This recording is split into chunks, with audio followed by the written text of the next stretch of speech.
Daniel chapter 11, the 11th verse, the two superpowers of the 3rd century went to war in the region of Raphia in 217 BC. The king of the north, Antiochus the Great, finally suffered defeat at the hands of the king of the south, Ptolemy Philopator, who won a decided victory. And now in verse 12 we are shown the history of events which immediately followed Ptolemy's success. Shortly after Ptolemy's victory, he determined to visit many of the cities and regions now regained, with Jerusalem being one of them. When he arrived at Jerusalem, he was struck with the splendor of the temple and offered sacrifices there. Ptolemy, whose heart was lifted up, gained entrance into the holy place, much like King Uzziah had done years before when his heart was also lifted up.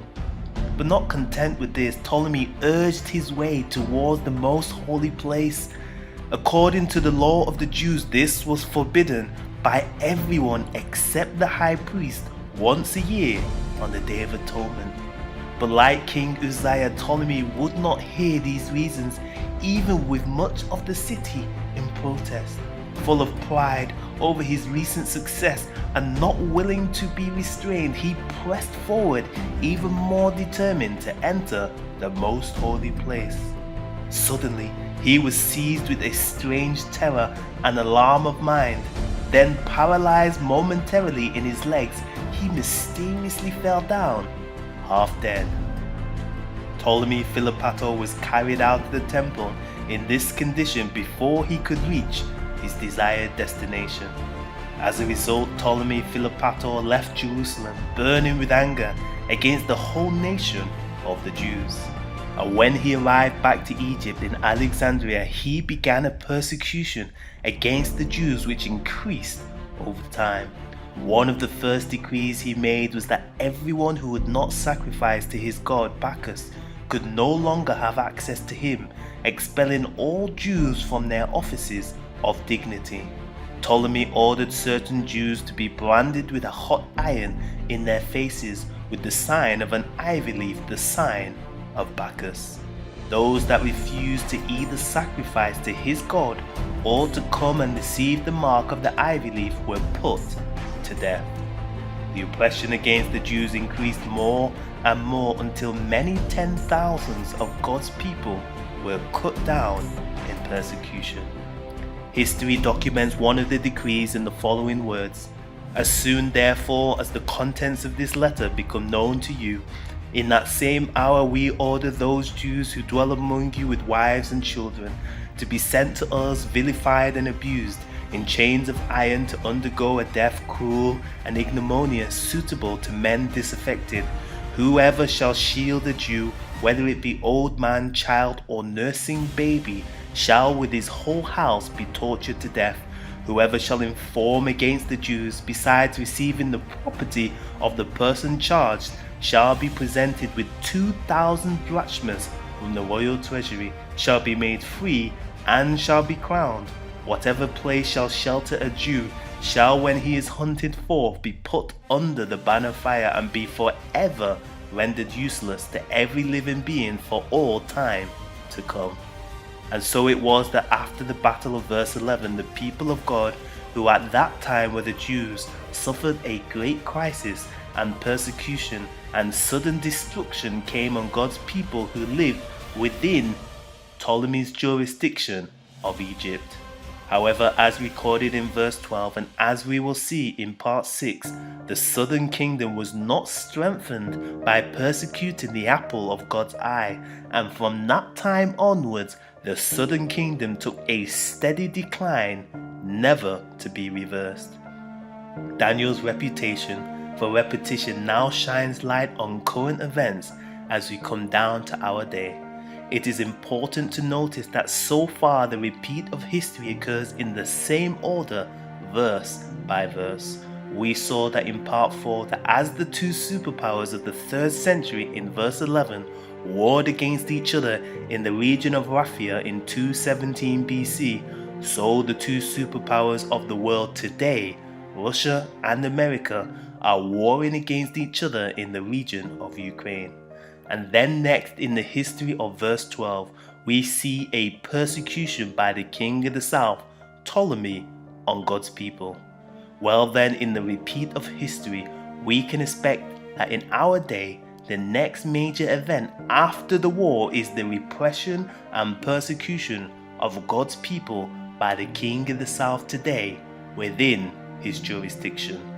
However, the repeat of verse 12 is yet future, as the war in Ukraine between the two superpowers, Russia and America, has not yet concluded. But looking back into sacred history, we can see clear examples of the oppression of God's people by a southern power. One of the earliest Bible examples was Egypt. Cruel and severe was this power.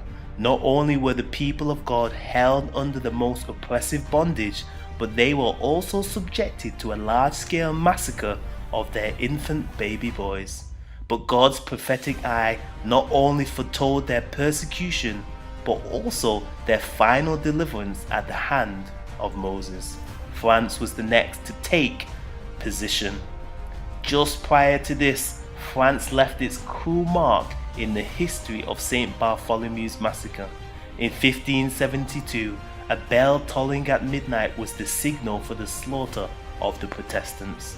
The persecution, which began in the city of Paris, spread to all provinces and towns where God's people were found. From the innocent babe to the man of grey hairs, male and female, noble and peasant, all were cut down together. 70,000 of the very flower of the nation perished. In the 18th century, revolutionary France burnt the Bible and put to death many religious professors of the day. Scaffolds ran red with blood from priests. The 7-day week was even changed to 10, trampling on the King of Creation's divine sign of the weekly cycle. Once again, God had foretold the persecution under this southern power, calling it spiritually Egypt. At this time, during the French Revolution, France rose to take the title of King of the South before dealing its deadly blow to the papacy in 1798, as described in Daniel 11, verse 40. And in more recent history, persecution of both Jews and Christians in Russia and its empire, the Soviet Union, is well documented. Even before Russia assumed a more atheistic title like Egypt and France of old, its empire was responsible for religious persecution. From 1881 onwards, in what came to be known as the Russian pogroms, 70,000 to 250,000 civilian Jews were mown down, homes were destroyed, businesses pillaged, and savage mutilations occurred. Those who lived in the cities were more vulnerable as a target. And under the Soviet regime, according to some sources, around 12 to 20 million Christian deaths occurred. Many church buildings were confiscated or destroyed, and other religious leaders were exiled or killed. Much like revolutionary France, in 1929 the Soviet Union also changed the days of the week by implementing a 5-day week instead of 7. Later it became a 6-day week, but eventually returned to a 7-day week after the negative effects left on the people. Now in our day, the book of Daniel reveals that in the not too far distant future, the repression of God's people by Russia, the king of the south today, will be repeated in a striking similarity to the history of Daniel 11 verse 12. Though it may seem to many that these things are all a figure of the past, a wise man once said, "The thing that has been is that which shall be, and there is no new thing under the sun." Friends, at times dark clouds surround God's people. It seems as if oppression and persecution would destroy all faith. But remember, Christ is with us in times of repression just as much as in the sunnier days. His suffering in Gethsemane, where he did sweat great drops of blood, shows us that he has trod the thorny path before us. It is in the darkest night that the stars shine the brightest, and so the most brilliant beams of God's light will shine in the deepest gloom of persecution. Is it your desire to make preparation today for the trouble tomorrow? Russia in Daniel 11, end of part 5.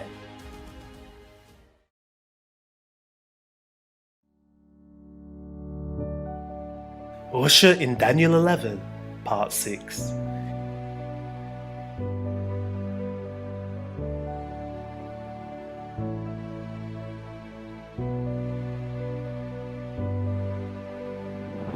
Following the battle in Daniel chapter 11 verse 11 between the king of the north and the king of the south, and the persecution of God's people in verse 12, Gabriel now shows Daniel that the battle of the two great superpowers is not over. In verse 13, the king of the north, still Antiochus the Great, returns in vengeance against the king of the south with an army much larger and economic power much greater than before. In this battle, the experienced Antiochus the Great, the king of the north, comes up against a child king, Ptolemy Epiphanes, around 200 BC. Additionally, the king of the north now has the overwhelming support of other nations and rulers who stand up against the now unpopular king of the south. Amongst the series of battles known as the Fifth Syrian War was the important Battle of Panium, where Antiochus fights with the king of the south and defeats Ptolemy's army. Now the army of the south and its best men were pursued, besieged, and powerless to withstand. The king of the south's army was captured, the most fortified cities conquered, and the king of the north gained a full victory. As a result of persecuting the apple of God's eye, history records that the military strength of the king of the south never fully recovered again. Daniel's reputation for repetition lights up the corridors of time, foreshadowing yet another war between America and Russia after the conflict in Ukraine. And just as the war of verses 13 to 15 occurred at the time when a child ruled over the kingdom of the south, so the king of the north today will return and come against Russia when it is at its most vulnerable and weakest point. And during those times, many powerful nations will support America against the ever-growing, unpopular king of the south, Russia.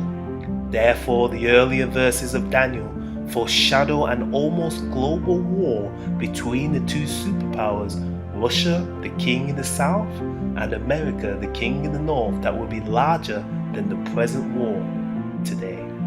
Turning back to the portals of history, we see that by verse 16 a change has occurred from a Grecian king of the north to a Roman king of the north. Rome, having gained the province of Syria in 65 BC, known for its bandits and robbers, not to mention its violent breaking power, it was now the king of the north, the rising successor of the Grecian Empire. And now Pompey, the chief general of the Roman army, turns his attention to enter the glorious land. Judea, fair in its beauty to look at and goodly for its food, was a bountiful land where the gospel in types and symbols pointed to the coming Messiah. Two leading Jewish brothers, Aristobulus and Hyrcanus, had recently sought Pompey's help to resolve a dispute. Hyrcanus was ultimately successful in reaching out to take hold of the Roman power, and Pompey gave his military strength to support Hyrcanus' religious group. Aristobulus' supporters resisted Pompey's decision and the church-state relation which was forming with Hyrcanus, and retreated to the almost impregnable city of Jerusalem to continue their protest. However, Hyrcanus' supporters assisted Pompey from within the city and opened the gates to the Roman army. As a result, Aristobulus' followers retreated to the Temple Mount, which was surrounded by thick, formidable walls and a dauntingly deep moat. With the continued support of Hyrcanus and his followers, the Roman army laid siege against the temple for the very first time in history, about 60 years before Christ was born. The history of the siege reveals that it was the Sabbath rest day that gained Pompey his success and his entrance into the temple. Every Sabbath day, Aristobulus' supporters would rest, and so it was every Sabbath day that Pompey and his army made their advance. Every Sabbath, Pompey's army filled the moat with dirt higher and higher still until the dirt was finally high enough in the moat to pass across the water with men and battering rams. After a 3-month siege, in the autumn of 63 BC, on the Day of Atonement and the Sabbath day, finally a large breach was made in the thick walls of the Temple Mount, and Pompey entered into the temple grounds. In the middle of church service, while priests were conducting the formalities of their Sabbath rituals and legal ceremonies of sacrifice were being made, a great slaughter began. Amidst the chaos, blood and confusion, more than 12,000 professors of religion were overthrown. Pompey himself, the king of the north, broke into the Holy of Holies in the sanctuary where only the high priest was allowed, and therefore desecrated the temple. The professed people of God who had been unfaithful to their trust were consumed, that is, destroyed, on the very Day of Atonement, Judgment Day, and on the Sabbath. Captives were taken back to Rome, and the Jewish nation from that time onward lost their independence and were brought under the Roman yoke and made a tax-paying tribute nation. While Hyrcanus was reinstated as high priest and ruler over Judea, he was stripped of all independence and authority, and Rome now stood or reigned in the glorious land. The book of Daniel has a reputation for repetition, and as we've seen so far, the earlier verses of Daniel 11 shed beams of light on the closing verses of Daniel chapter 11. On a close investigation, verses 16 is a striking parallel to Daniel 11 verse 41, when the king of the north once again enters into the glorious land in our day. Just as the subject of the Sabbath played a prominent role in enabling Rome to stand or reign in the glorious land in verse 16, so the subject of the Sabbath will play a prominent role in Daniel 11 verse 41, enabling the Roman powers of today to enter into or to reign once again in the glorious land. Just as the state of Rome united with Hyrcanus, the high priest, to siege Jerusalem, so the state of America will unite with the Protestant churches of America in passing the decree to enforce the papal Sabbath. Just as those trapped in the city of Jerusalem were unable to buy and sell during the 3-month siege by the king of the north, so the issue of buying and selling will be a serious one at the time of the Sunday law. Just as every Sabbath the Roman army quietly filled the moat of water with dirt to finally pass over with their battering rams to breach the wall, so the Sunday movement is progressive. Just as there was a breach made in the wall by Rome to launch their final attack on the Sabbath day, so there will be a breach made in God's law by the decree of the United States of America enforcing the papal Sabbath in fulfillment of Daniel 11 verse 41. All these laws will be enforced by fines, imprisonment, loss of property, and eventually even life itself. Just as 12,000 Jews were slain and overthrown in fulfillment of verse 16, so many are overthrown in fulfillment of verse 41. Just as Pompey's conquest of the Temple Mount occurred on the Day of Atonement, Judgment Day, in the autumn of 63 BC, so when the King of the North stands or reigns in the glorious land once again, it will be a time of judgment for God's people.